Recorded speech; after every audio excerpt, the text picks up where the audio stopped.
Майкер деген не екенін түсіндіңіздер, енді мен сіздерге осы арбитражник болып классикадан қалай ақша табуға болатынын көрсетемін. Ол үшін қараңыздар, сіздер USDT-ді продать деген жақтан сатып аласыздар, яғни көрсеткендей. Мысалға бірінші біз Кассибанк, барлықтарымызда бар, иә, Кассибанкты белгілейміз. Кассибанкта бізде мына жақта тұрады. Кассибанкта міне көрсеңіздер, лимиттары міне 200 мыңнан миллион теңгеге дейін деп қойған, жалпы 448-де 33 деп қойған. Осы продать деген, яғни сіз осы жаққа осы курспен объявление қоясыз. Мен сіздерге қазір визуальный есептеп көрсетемін, яғни 2000 USDT, например, сіздерде көбісіңізде қарауым бойынша миллион теңгеден ақшаларыңыз бар, иә. 2000 USDT деген сөз. Яғни 2000 USDT-ді сіздер 796 мың теңгеге сатып аласыздар. Но бұл жерде сатып алған кезде, бізде майкер болып сатып алған кезде міндетті түрде $2 қосылады. Яғни біз объявление беріп сатып алған кезде, яғни 2000 емес, $2002 сатып алатын боламыз. Сол кезде 797 мың теңге, 797 мың 500 теңге болады. Яғни біз 797 мың 500 теңгені басқа біреудің Каспийіне аударып береміз де, ол адамнан біз 2000 USDT аламыз. Ал 2 USDT ол Binance-тың өзінің комиссиясы, иә. Одан кейін біз оны міндетті түрде 24 сағат неге түсіп қаламыз, заморозкеге. Одан кейін барып ертеңіне осы Кассибанкке сататын боламыз. Мысалға, мына жерде 5 мыңнан 21 мың теңге деп тұр, оның алдына шығудың қажеті жоқ. Одан кейін 2 мыңнан 244 мың теңге деп лимиттарын қойып қойған жалпы. Осы жерге міне осы курспен, яғни объявление береміз. Объявление берген кезде то же самое, біз 2000 USDT беретін болсақ, 1998 USDT береміз, яғни $2 уже сатқан кезде то же самое комиссия ұстайды. Яғни осы жерде пайдасын көріп тұрсақ, 798 мың 888 теңге. Яғни үстіндегі пайда сонда 1300 теңге примерно пайда қалып тұр. Таза пайда, яғни комиссияны алып тастаған кезде бізде 1500 теңге, осы 900 мың теңгеден былайша айтқанда пайда қалып тұр. Яғни күнделікті осылай айналдырасыздар. Бұл классикадан таза осылай пайда қалады. Яғни бұдан, то есть аз қалмайды, енді көбірек қалуы мүмкін, то есть 2000 теңге қалуы мүмкін, 3000 теңге қалуы мүмкін, жалпы осылай қалып отырады. Яғни бұл классикалық түрде айналдыру дейді. Яғни біз бүгін сатып алсақ, оны майкері болып, егер майкер болып бүгін сатып алдымызсақ, оны ертеңіне толқы сата аламыз. Яғни бүгін сатып алған нәрсені ертең сатамыз, үстінен сол 1500 теңге пайда көреміз.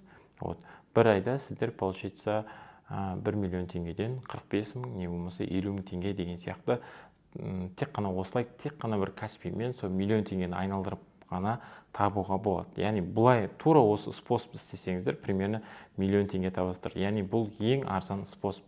Мен сіздерге әлі алдағы уақытта басқа да спосоптарын көрсетемін. Әрине бұл ғана емес, жалпы бұл классикалық связка деп аталады. Яғни классикалық связка. Бұл классикалық связканың өзі түрлері бар. Жалпы келесі сабақта көрсетіп өтемін. Бірақ осы жерде қарасаңыздар, бұл жерде классикалық связканың өзіне, мысалы Кассибанктан сіздер сатып алып, оны мына жаққа басқа банкке сатсаңыздар болады. Яғни қазір көрсетемін, мысалға Freedom банкке сатсаңыздар болады. Freedom банкке не болмаса, қазір көрсететін болам, одан бөлек қандай. Халық банк бар бізде жалпы. Не болмаса былай болады. Қараңыздар, сіздер Каспий банкпен емес, жалпы Севбанк деп таңдай салайық. Сіздер мына жерде Кассибанкте 447-те 64 болып тұр. Осы шақтардан примерно Кассибанкпен қазір көрсетіліп тұр негізінде. Халық банкпен көрейік. Халық банкпен 46-та 55 болып тұр. Жалпы 46-та 55 деген тоже әдемі. Одан бөлек Банк Центр Кредит банкты көреміз. Банк Центр Кредит банк. Банк Центр Кредит банк міне біріншінде ограничение бар, екіншінде 445-те 97 дейді. Міне осы сіздер яғни бірінші Банк Центр Кредит банкпен сатып алсаңыздар болады. Тура жаңағыдай. Міне бұдан кішкене больше көбірек қалады. Яғни 2002 USDT сіздер оны 891 мың теңгеге сатып аласыздар. 891 мың 500 теңгеге сатып аласыздар. Иә? Осы банк центрі арқылы сатып аласыздар. Және оны сіздер ертеңіне толқы Кассибанкке сатсаңыздар болады. Кассибанк не болмаса, мына жерде біз көреміз. Қымбат банктерді көреміз. Яғни біз БЦК банкпен алсақ, ол арзан болады деген, ал Кассибанкке сатсақ, біз кішкене бөле қымбатыраққа сатамыз деген сөз. Евразийский банкті көрсек болады мына жерде. Сіздерде әрине миллион теңге деген былай шыққанда аздау ақша, бұл именно P2P саласына. Сондықтан да осылай әртүрлі нелерді көріп барып жасаған дұрыс. Енді мына жерде Кассибанк дұрыс секілді. Басқа Евразийский басқа қарағанда Кассибанкпен әрине тез өтеді. Сіздер мына жақта міне 49-да, қазір айтам 49-да 96-дан сондайдан почти 50-ден сатуға болады. Енді басындағысынан ақ көре салайық. Топқа қойсаңыздар да сіздер жақсы кішкене бағанағыдан қарағанда көбірек пайда көре аласыздар. Яғни бұл жерде 1998 USDT, 2 USDT комиссиядан, осы жерде қарасаңыздар 898.840 теңге деп тұр. Яғни сіздер пайда көрдіңіздер 991.500 теңге, үстінен сонда 7.500 теңге пайда көрдіңіздер. Яғни 7.800 теңге ма? Қанша так? 7.000 теңгедей пайда көрдіңіздер. 7.500 теңге емес, 7.000 теңге. 7.300 теңге пайда көрдіңіздер. Грубо 7.000 теңге пайда көрдіңіздер. Тура осылай пайда көре аласыздар. Яғни күніне осылай 7.000, 6.000, 5.000 теңге көрулеріңіз мүмкін. Осындай әртүрлі банктерді қолдану арқылы сол кезде сіздер айына 150-200 теңге шығаруға болады. Жалпы келесі сабақтарда бұның жолдарын айтам. Бұлай шығарамын деп таппай да қалуларыңыз мүмкін. Сондықтан да келесі жолдарда тағы осы классикалық связка туралы айтып өтетін болам.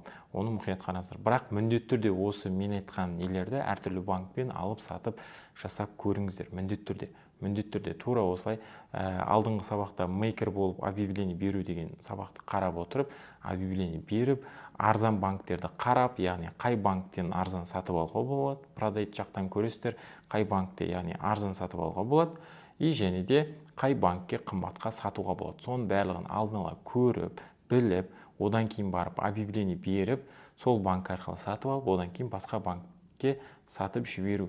Сөйтіп ол банктен ақшаны шығарып аласыздар, болғаны сол. Солай жұмыс жасасаңыздар болады. Және де осыны міндетті түрде жасаңыздар, зерттеңіздер. Бұл жақта міндетті түрде зерттеу өте маңызды. Зерттей берсеңіздер, былай айтқанда сіздер неше түрлі жолдарын таба аласыздар. Бұл жақта жолы деген өте көп, сондықтан да жолдарын өздеріңіз зерттеу арқылы күнделікті ауысып отырады жалпы жолдары. Сол зерттеу арқылы күнделікті сіздерде P2P қалай ауысады, солай сіздерде ауысып отыра аласыздар. Ол ешқандай да қиын емес. Яғни кішкене жолын біліп алсаңыздар болды. Бір ғана нәрсені түсіну керек, сіздерде қандай жағдай жасасаңыздар да әйтеуір арзанға сатып алу керек, және оны қымбатқа сату керек. Болғаны сол. Сондай связканы таба алсаңыздар болған.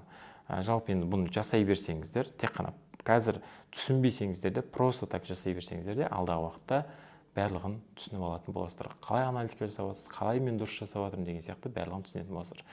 Әзірге классикалық сабағымыз осымен аяқталды. Келесі сабақтарда кездескенше.